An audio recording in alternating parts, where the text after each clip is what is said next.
Tout le monde connaît le visage de la petite Maddie McCann, cette fillette blonde aux yeux bleus de 4 ans, qui a disparu dans une station balnéaire du Portugal en 2007. Ses parents, un couple de médecins britanniques, ont longtemps été suspectés par la police portugaise, avant que de multiples rebondissements se succèdent. Mais en vain. Au fil d'une enquête internationale de près d'une vingtaine d'années, l'affaire reste un cold case. Pour amener de nouveaux éléments de compréhension, Marie Drucker a interrogé le professeur de criminologie, Alain Bauer.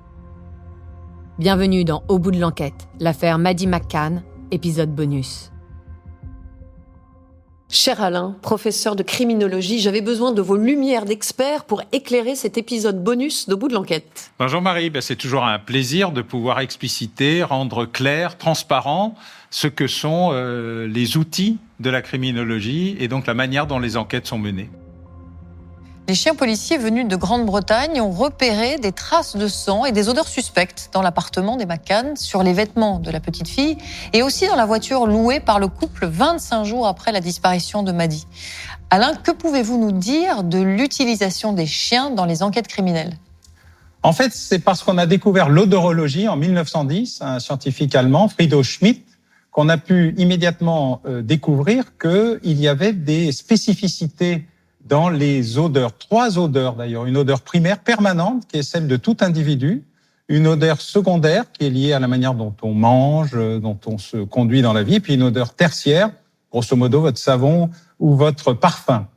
Et on a découvert à cette même occasion que le chien, le flair du chien, avait des propriétés absolument extraordinaires, des milliers de fois plus précises et plus spécifiques que les humains, et surtout qu'ils avaient dans leur tête une sorte de bibliothèque des odeurs. Le chien, en fait, voit par l'odeur autant qu'il voit par les yeux.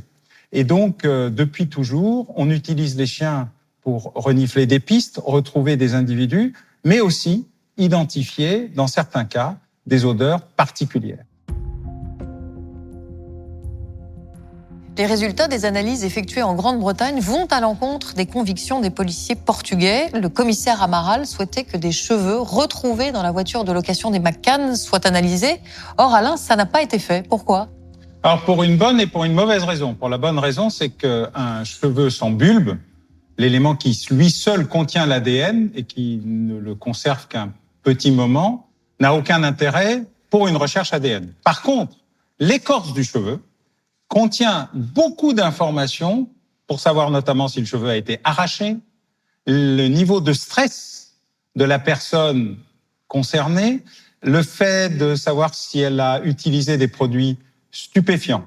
Donc, bonne raison, on n'aurait pas trouvé d'ADN. Mauvaise raison, on aurait pu avoir de très nombreuses informations supplémentaires. Merci Alain de nous avoir aidé à mieux comprendre les dessous de cette affaire. Je vous donne rendez-vous bientôt pour un nouvel épisode bonus d'Au bout de l'enquête.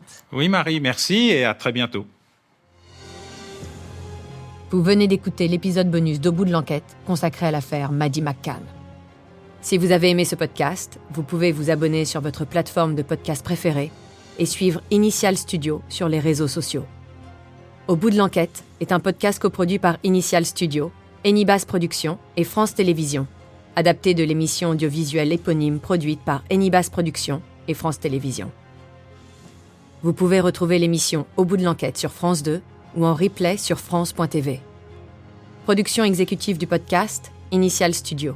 Production éditoriale, Sarah Koskiewicz, Astrid Verdun, assistée de Marie Agassan. Montage, Joanna Lalonde, avec la voix de Julie Drey.